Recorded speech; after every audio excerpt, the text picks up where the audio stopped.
جناب تحریک تحفظ آئین پاکستان محمود خان اچکزئی صاحب، معزز سیاسی قائدین اور دانشوران صاحبان اور صحافی حضرات، چونکہ پاکستان مزدور کسان پارٹی کے مرکزی چیئرمین افضل شاہ خاموش صاحب ملک سے باہر ہیں، تو انہوں نے مجھے یہ پیغام دیا کہ آپ پارٹی کا موقف یہاں پیش کریں۔ پاکستان مزدور کسان پارٹی کی جانب سے اس قومی کانفرنس میں گفتگو کر رہا ہوں۔ ہم سمجھتے ہیں کہ یہ ایک سنجیدہ قومی مکالمہ ہے اور جس میں اختلاف رائے کے باوجود سچ بولنا، بنیادی سوالات اٹھانا اور آئین کے مسئلے کو اس کی اصل روح میں ہم مشترکہ دیکھیں۔ آئین کسی بھی ریاست میں صرف قانونی دفعات کا مجموعہ نہیں ہوتا، بلکہ طاقت کے توازن، طبقاتی مفادات اور قومی سوال کا آئینہ دار ہوتا ہے۔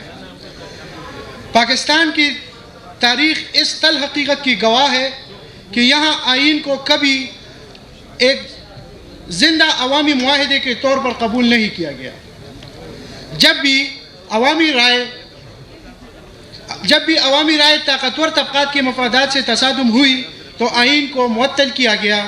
ایسی تشریحات اور ترامیم کی گئی جنہوں نے اس کی روح کو کمزور کیا۔ آج ہم تحفظ آئین کی بات کر رہے ہیں، لیکن دیانتداری کا تقاضا یہ ہے کہ ہم یہ سوال اٹھائیں کہ آئین کو سب سے زیادہ کن ادوار میں نقصان پہنچا۔ اگر ہم اس سوال سے گریز کریں گے تو یہ قومی کانفرنس محض ایک رسمی کارروائی ہوگی۔ دوستو، ہم آج دیکھتے ہیں مزدور مہنگائی، بے روزگاری اور نشکاری کے بوجھ کے تلے دبے ہوئے ہیں۔ کسان زمین، پانی اور منڈی پر اختیار سے محروم ہے۔ نوجوان غیر یقینی مایوسی اور سیاسی بدخلی کا شکار ہیں۔ چھوٹے صوبے اور محکوم قومیتیں بار بار احساسی محرومی کا اظہار کر رہی ہیں۔ اگر ہم یہ سب کچھ آئین کی موجودگی میں ہو رہا ہے تو اس کا مطلب ہے کہ مسئلہ صرف آئین کے وجود کا نہیں ہے، بلکہ اس کی طبقاتی اور مرکزی کردار کا ہے۔ پاکستان مزدور کسان پارٹی کا موقف ہے کہ جمہوریت محض انتخابات اور پارلیمانی عددی برتری کا نام نہیں۔ حقیقی جمہوریت سماجی و معاشی انصاف کے بغیر ممکن نہیں۔ آئین اگر محنت کش اور معاشی تحفظ، کسان کو زمین پر حق، قومیتوں کو برابری کی بنیاد پر سیاسی اور خود مختاری نہیں دیتا تو اسے آئین کیسے کہا جا سکتا ہے؟ ہم مطالبہ کرتے ہیں کہ آئین کی بالادستی کو نعروں کے بجائے عملی پالیسی بنایا جائے۔ جبری گمشدگیوں کے مسئلے کو سنجیدگی سے حل کیا جائے۔ تمام سیاسی قیدی بشمول عمران خان، علی وزیر اور دیگر جتنے بھی سیاسی قیدی ہیں ان کو رہا کیا جائے۔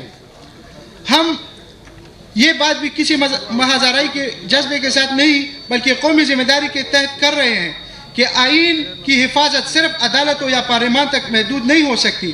آئین تبھی محفوظ ہوتا ہے جب عوام خود کو اس کا شریک اور محافظ سمجھے۔ اس کے لیے شفافیت، عوام اعتماد سازی اور عوامی شمولیت ناگزیر ہے۔ پاکستان مزدور کسان پارٹی اپیل کرتی ہے کہ اس قومی کانگریس میں ایک ایسی نیو سوشل کنٹریکٹ کا مطالبہ کیا جائے اور نیو سوشل کنٹریکٹ کے لیے جدوجہد کی جائے۔ میری خیبر پختونخوا کی حکومت اور وزیر اعلیٰ سے ایک درخواست ہے کہ پاکستان اور افغانستان کے درمیان جتنی بھی تجارتی راستے بند ہیں ان کے لیے کردار ادا کیا جائے۔ شکریہ۔ بہت شکریہ۔ اس کے بعد